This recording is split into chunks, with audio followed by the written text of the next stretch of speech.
Hey guys, welcome back to Gear Facts. I have picked up this drum unit. It's a Livingstone DD305. Livingstone is a brand that's associated with a discount supermarket line here in Australia.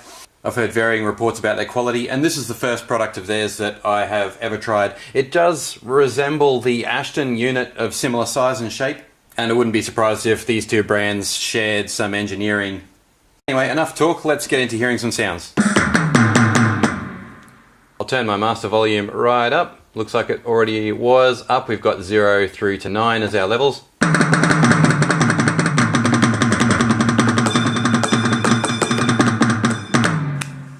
Okay, so we're sounding pretty competent. Not my playing, that is, I mean the sounds. So anyway, that's enough talk about it. Let's get into hearing some sounds.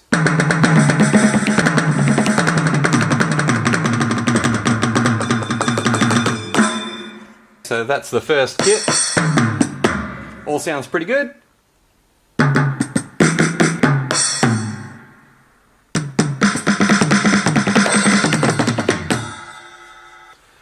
These kits are sounding a little bit similar. Okay, now we've got a different snare sound.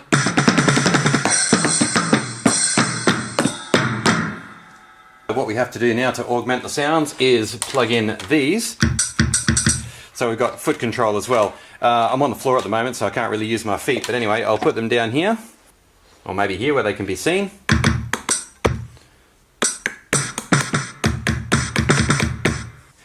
And let's move on to the next kit. Well, I'm used to playing a regular kit, and I find that all my skills, limited though they were, all my skills have gone completely out the window here. I have to relearn a whole kind of set of motor skills. But I guess that's all part of the fun with a new instrument. Alright, we're a bit more electronic now.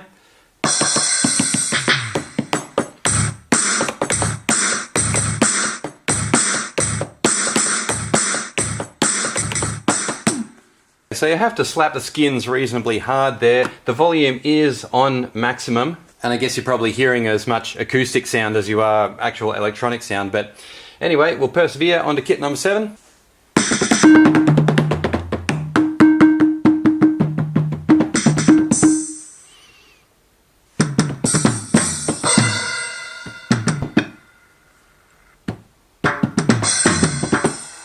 I don't know if you can hear it when I hit the cymbal here,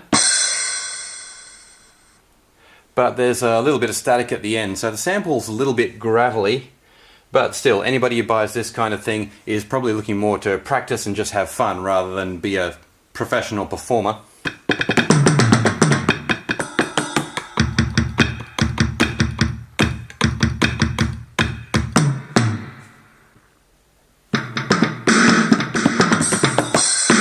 Alright, 90s electro.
Oh, that's not on.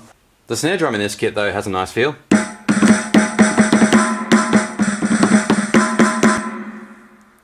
Notice how with the softer hits there it gives you a kind of a roll.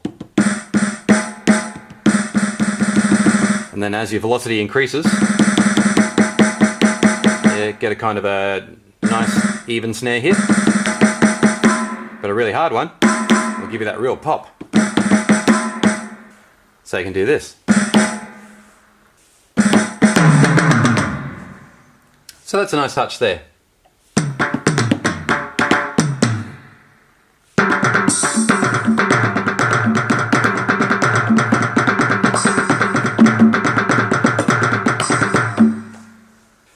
and we'll finish with the bongo set.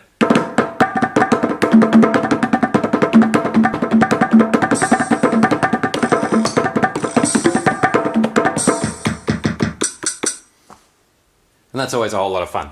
Okay, let's take a closer look at the control panel now. Looks like we've got a reverb effect with variable levels.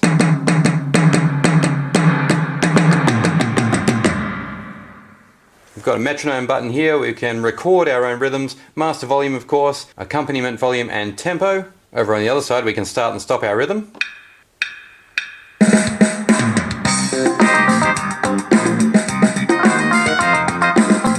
And we can turn our accompaniment volume down if you don't want those backing instruments.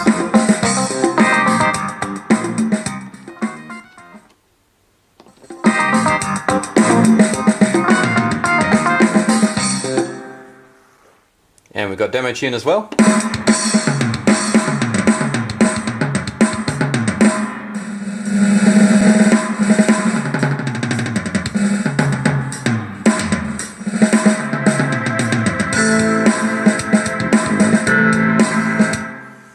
But anyway, let's move on and try the gain control. So again, our plus minus there.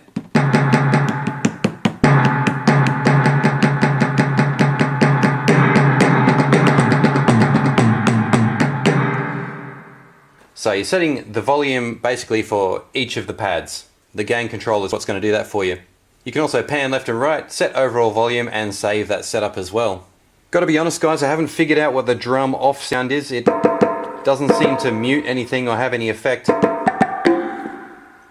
But apart from that, this is generally a very nice user-friendly interface. You really don't need any manual reading or anything. You just go straight through, use the dial to select things, just choose the item that you want and go ahead and play.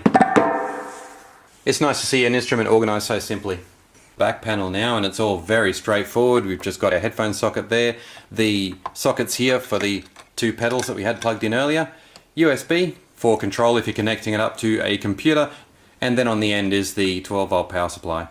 Something that could actually be used live, remembering of course you can plug it into a PA system, and I suspect that some of these sounds would be pretty large and impressive.